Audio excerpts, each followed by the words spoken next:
Introducing myself.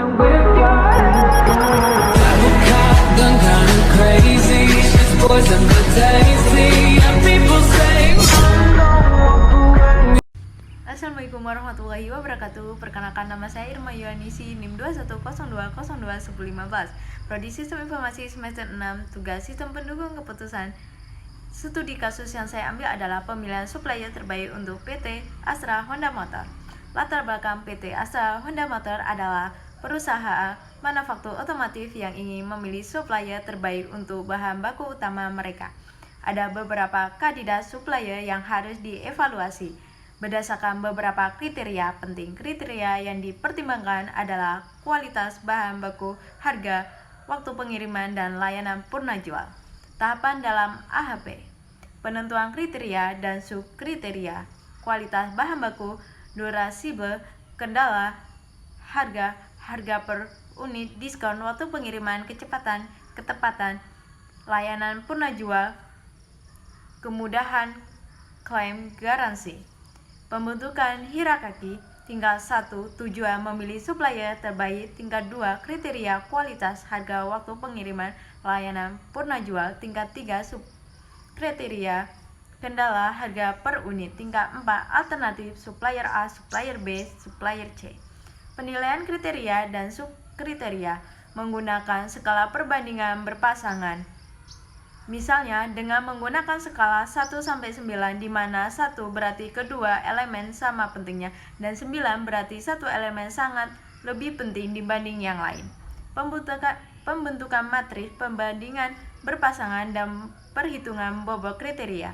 Misalkan hasil perbandingan menghasilkan matriks seperti berikut: kualitas, harganya, barang, pengiriman, layanan purna jual. Kemudian hitung bobot masing-masing kriteria dengan metode Eigenvalue atau normalisasi. Penilaian alternatif terhadap setiap kriteria melakukan perbandingan berpasangan antar alternatif untuk setiap kriteria. Penggabungan bobot kriteria dan penilaian alternatif. Menghitung skor total untuk setiap alternatif dengan mengalihkan bobot kriteria dengan nilai alternatif. Pengambilan keputusan supplier dengan skor tertinggi dianggap sebagai pemilihan terbaik. Hasil dan analisisnya: setelah melakukan seluruh tahapan di atas, PT Astra Honda Motor mendapatkan hasil sebagai berikut: supplier A skor total 0,45, supplier B skor total 0,30, supplier C skor total 0,5. Dari hasil ini, supplier A dipilih sebagai supplier terbaik karena memiliki skor total tertinggi berdasarkan evaluasi kriteria yang ditetapkan. Kesimpulannya adalah metode AHP membantu PT Astra Honda Motor untuk membantu keputusan yang lebih objektif dan terstruktur dengan mempertimbangkan berbagai kriteria penting dalam memilih supplier. Dengan menggunakan AHP, perusahaan dapat memastikan bahwa pemilihan yang diambil adalah yang paling optimal berdasarkan analisis yang sistematis dan kuantitatif. Nah, dari studi kasus yang saya ambil, sistem pendukung keputusan adalah sistem interaktif yang mendukung pengambilan keputusan dalam kemudahan akses terhadap data dan model desisi dalam upaya membantu proses pengambilan keputusan. Apa saja komponen sistem pendukung keputusan?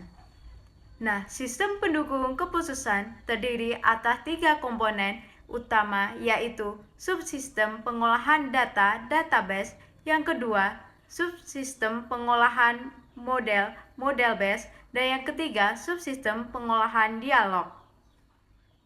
Apa fungsi utama sistem pendukung keputusan? Sistem pendukung keputusan adalah sebuah sistem yang dapat digunakan sebagai alat untuk mendukung dan membantu pihak manajemen dalam mengambil sebuah keputusan, baik pada kondisi semi terstruktur dan maupun tidak terstruktur. Apa itu metode penelitian AHP? AHP adalah metode untuk memecahkan suatu situasi yang kompleks tidak terstruktur ke dalam beberapa komponen dalam susunannya hierarki dengan memberi nilai subjektif tentang pentingnya setiap variabel secara relatif. Langkah-langkah dalam metode AHP. Tahapan dalam metode AHP diawali proses pendefinisian masalah, pembuatan struktur hierarki yang diawali dengan tujuan umum, dilanjutkan dengan kriteria-kriteria dan alternatif-alternatif pilihan, membuat matriks perbandingan berpasangan, menormalkan data, dan menghitung nilai eigenvektor dan menguji konsistennya.